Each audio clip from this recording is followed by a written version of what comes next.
Hi, I'm Bobby Jindal. I want to thank you for the opportunity to address your group, and I want to thank you for your support. I don't know about you, but I'm worried about the damage that President Obama is doing to our country. Now, the reality is, with a conservative in the White House, we can undo a lot of this damage. We can lower tax rates. We can rein in the EPA. We can repeal and replace Obamacare.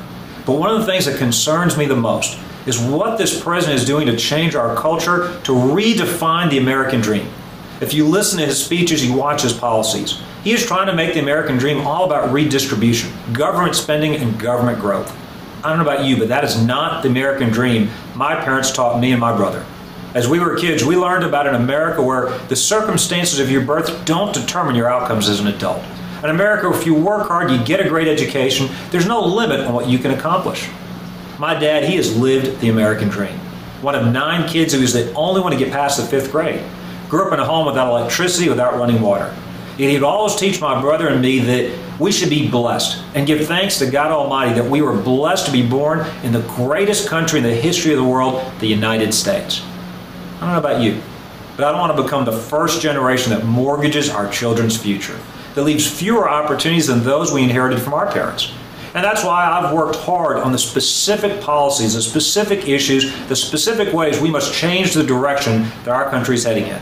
We put out detailed policy papers, for example, on health care. How specifically we need to repeal and replace Obamacare so that patients working with their doctors control their health care, so you don't have government bureaucrats in the way.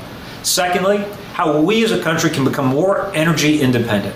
Create not just good-paying manufacturing and exploration jobs, but good-paying jobs throughout our economy. Affordable energy is the lifeblood of our economy.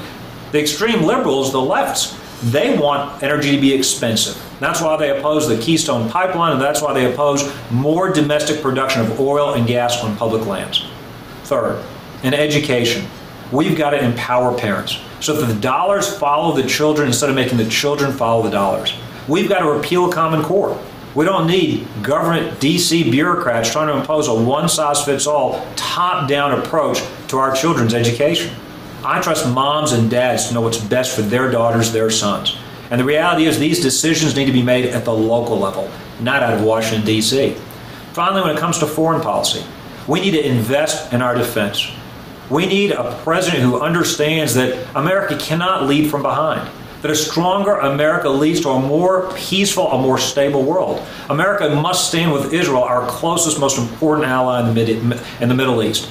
We mustn't allow Putin to be in Ukraine. We mustn't ignore the danger that ISIS and radical Islamic terrorism poses to our country, to our way of life. You know, these and many other issues are so important for our country's future, whether it's healthcare, energy, education, or foreign policy and defense spending. I want to close, though, by focusing on one more issue that has become increasingly important, and that is the fight for religious liberty in our country. I was certainly pleased that the Supreme Court ruled in the Hobby Lobby case that the Green family didn't have to spend over millions of dollars of their own dollars in fines because they didn't want to buy abortifacients for their employees, contradicting their own sincerely held religious beliefs. Unfortunately, this fight didn't go away. We're seeing it all over the country, whether it's bakers, floors, small business owners, forced to choose between obeying their religious principles, their consciences, their beliefs, or being able to stay in business. And that's wrong. We need to remind our elected leaders in D.C. that the United States of America did not create religious liberty. Religious liberty created the United States of America. There are those on the left that want to secularize our country. They want to take God out of the public square. They want to make faith something that's only a private concern. When they talk about freedom of religious expression, they mean a couple of hours a week in church. That's not the religious liberty that our founding fathers intended. They wouldn't recognize this secular version of America. Indeed, our parents, our grandparents wouldn't recognize this secular version of America. We must make sure that our children don't grow up with this secular version of America. Instead, we are blessed to live in a country.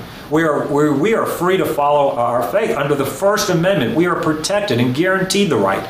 The same amendment, the same Constitution that protects our rights to freedom of speech, freedom of assembly, also ensures this fundamental right of religious liberty. This is such an important issue. Who would believe that in this day and age, our own government would be going after families and businesses for their religious beliefs. Make no mistake about it, under the Obama administration, many of these cases have been brought against evangelical Christians for holding on to traditional values. So we must fight. We must fight for religious liberty for all Americans.